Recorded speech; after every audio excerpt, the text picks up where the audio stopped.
Sou Dani Marinho, artista, militante, feminista, interseccional lésbica, educadora popular, defensora dos direitos humanos.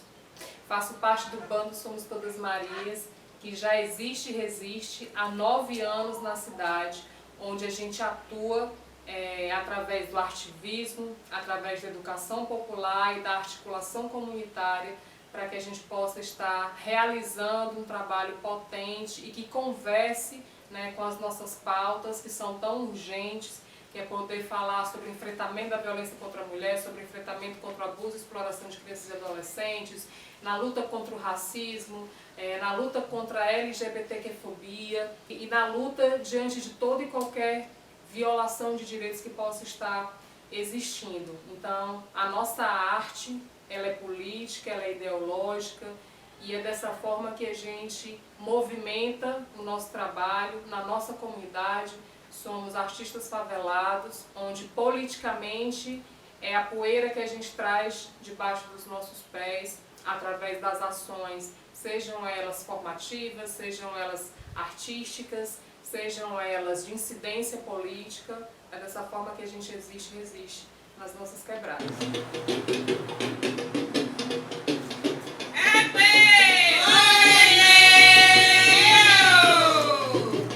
Essa pesquisa ela começou quando a gente entendeu que o espaço do terreiro ele é um espaço de acolhimento, tratamento e muitas vezes cura, para mulheres que estão em adoecimento, sofrimento mental, em função do ciclo de violência doméstica e familiar qual elas estavam inseridas.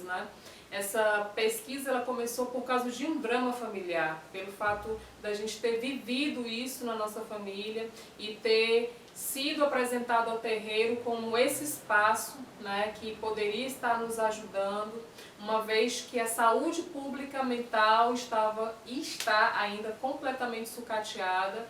E a partir daí a gente entendeu que era urgente a gente poder falar sobre essa pauta e reverenciar esse espaço tão sagrado, que contribui tanto para o fortalecimento de tantas mulheres que desejam, inspiram, poder estar construindo um novo projeto de vida, sem dúvida alguma. E nesse processo de pesquisa, a gente escolheu o terreiro da Mãe Zimá de Ogum, que ela foi nomeada mestre da cultura na Umbanda, e a gente passou a pesquisar o terreiro, passou a pesquisar a forma de atuação da Mãe Zimá, visitando o seu terreiro, participando das giras, a qual obviamente a gente dentro desse processo a gente se fortalece, então eu sempre falo que falar sobre terreiro ele é muito para além da gente pensar como levar isso para a cena, porque existe uma transformação natural dentro desse processo, uma vez que a gente está ali inserido completamente. E diante dessa pesquisa, de poder falar sobre terreiro, veio também a necessidade, aos 45 minutos do segundo tempo, de poder pautar sobre o sistema de justiça, onde a gente, mais uma vez, por uma questão de um drama familiar, pelo fato de ter tido um processo arquivado por prescrição, sem ter sido concluídas as investigações, a gente acabou também sendo apresentado a essa realidade do sistema de justiça que também não dá conta das demandas que existem relacionado à vara, relacionado à violência doméstica e familiar, e centenas de processos são arquivados, o que acaba sendo mais um tipo de violência que essa mulher sofre. Então, nesse trabalho, a gente passou a querer mostrar essas duas visões, a visão do sagrado do terreiro como esse espaço de fortalecimento da mulher, mas ao mesmo tempo o espaço da justiça, como um fator que também contribui para esse adoecimento dessa mulher, uma vez que ela se sente mais uma vez violentada, e dessa vez pelo Estado.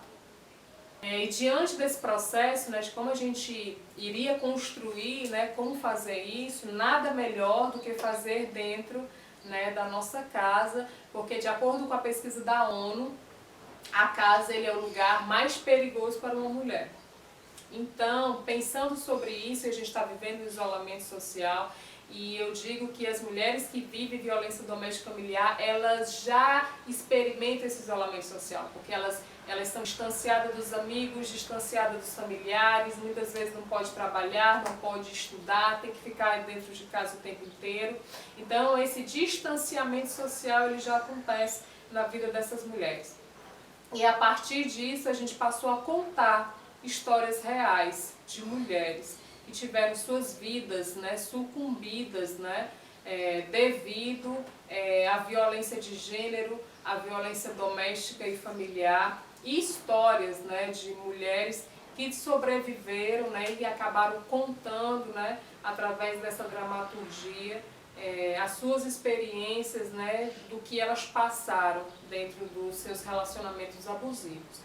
Então foi esse mote que a gente construiu, poder dar voz a essas mulheres, de poder estar fazendo essa construção dentro de uma casa e poder trazer essa discussão, né, do espaço do terreiro, né, como espaço sagrado de acolhimento, tratamento e cura, dependendo, né, do sofrimento mental que essa mulher esteja sofrendo, e a denúncia relacionada ao sistema de justiça.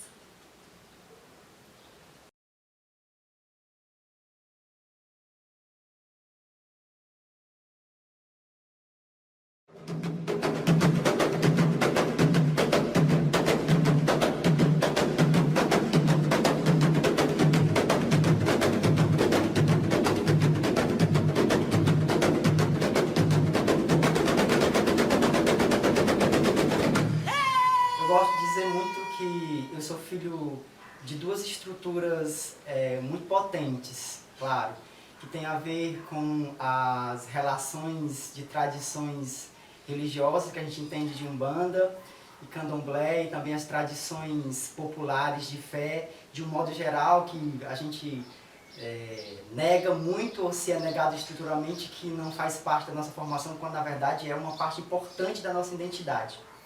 E aí quando a Dani, a gente se encontrou online para que a gente pudesse conversar, ela partilhar sobre o desejo dela de começar um processo que dialogasse com essas estruturas, pensando no terreiro como um lugar de cura, de força, de fortalecimento, mas também de denúncia do que a Dani é enquanto artista. Claro, isso me empolgou muito, né? Porque é um lugar que me interessa bastante. E a Dani tem uma coisa muito forte, que é a palavra, e a palavra é um lugar de denúncia, porque a palavra também pode ser vista pode ser vista e é como uma potência. Então, se ela é uma potência, ela deve ser dita e denunciada de várias formas, né? Você consegue organizar ela para se pensar um processo artístico. E pensando dessa provocação, a gente foi se provocando nesses encontros online. E aí eu fui lançando muitas questões para a Dani. Primeiro eu fui lançando uma questão que era sobre qual eram as ritualidades que nos pertenciam, que pertenciam a ela, e que ritualidades é essa que ela entendia que eram pertencentes ao lugar que ela vivia, que é a casa, né? E como esses processos de ritualidades poderiam gerar uma dramaturgia, não uma dramaturgia de palavra, mas uma dramaturgia que fosse de cena também, e essa cena ela pudesse ser dialogada de forma audiovisual, a gente pudesse brincar com experimentações onde ela, a figura da Dani, tivesse nesses dois lugares, tivesse como a Dani, a Oxum, tivesse Dani como a Yansan, tivesse Dani como as pombagiras, tivesse Dani como os terreiros, tivesse Dani como a ideia da cura, mas tivesse Dani como a ideia da denúncia muito forte, daquela mulher que grita, né? O grito quase como um mito de Yansan, que quando vai para a guerra, ela grita e abre os caminhos, né? Ela vai guerrear. Então a gente foi se provocando muito nesse lugar para encontrar essa dramaturgia. Claro que um processo como esse que lida com essas estruturas, ele é um processo para a vida inteira. Como é também as questões de luta que a Dani traz enquanto artista. Não tem nenhuma questão nossa que seja momentânea. O pertence a um lugar porque ele não é moda, senão ele não é luta, senão ele não é existência. Ele é uma vida de luta, né? E aí é um processo que a gente tem cada vez mais entrado numa imersão grande, porque a gente entende esses lugares como lugares de uma finitude muito grande. O terreiro, as mitologias, as dramaturgias, as ações que podem e compõem esse lugar de cena e essas possibilidades de criações em várias linguagens, né?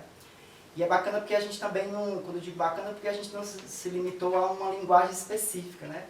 A gente pensa às vezes de falar, vamos fazer teatro, vamos fazer cinema, Eu acho que é um processo que lida com todas as linguagens, a depender de como ele está sendo construído, a depender das provocações que nos fomos feitos, né?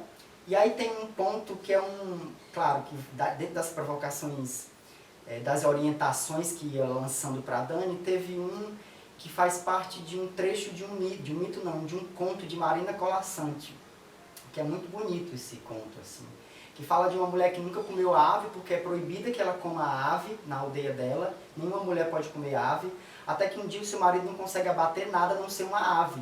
E para que eles não morram de fome, ela tem que comer a ave, né? Então ela come a ave.